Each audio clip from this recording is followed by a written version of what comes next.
It's time now for the hot sauce. When things get cold and dark and dreary in the middle of winter, a lot of people maybe get down in the dumps a little bit, have those winter blahs. We're joined now by mental health counselor Lynn Rivkin. Lynn, we're talking about seasonal affective disorder, and some people kind of laugh it off a little bit, but for other people, it's a very real thing. Oh, it's not something to laugh about. It's feeling depressed, and there's a big difference in terms of when you have a real depression. We see it peak in the springtime because everyone's coming to life and you're not. In the winter, for seasonal affective, it really you go through all of the normal depressive kind of symptoms. It's almost like hibernating.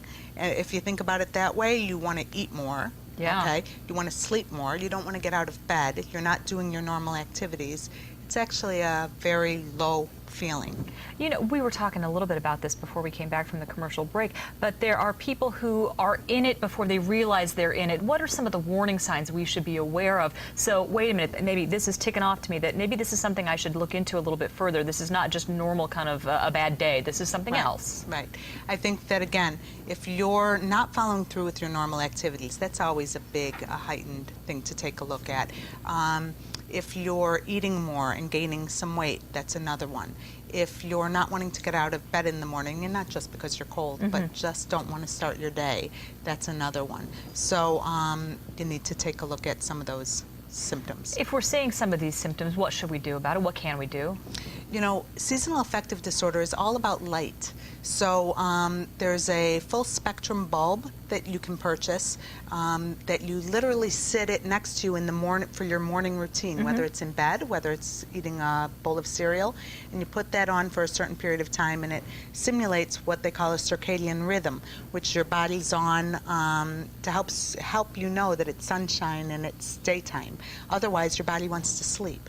So staying in the light, if you don't have the bulb, just making sure that you're outside, pumping endorphins, exercising, laughter, the different things to keep you going. So really, when you feel like exercising the least, perhaps you should exercise That's exactly the most. right. Get out And there it's and difficult. get it done. Now, we talked a little bit about there are some people who work in offices year-round where they have no windows. Is there any evidence or that you know of that maybe people can get a little bummed out even during the day when they just don't have access to that light and that sunshine and that brightness? Well, think about when in the wintertime, when you go to work, it's dark. You come home, it's dark. Yeah. So if you're sitting in an office and it's also dark, that's very difficult. You need sunshine. You need a window. Some of my clients have described themselves almost like a little cat, that they see an ounce of light coming through and they put themselves there because they have severe seasonal affective disorder.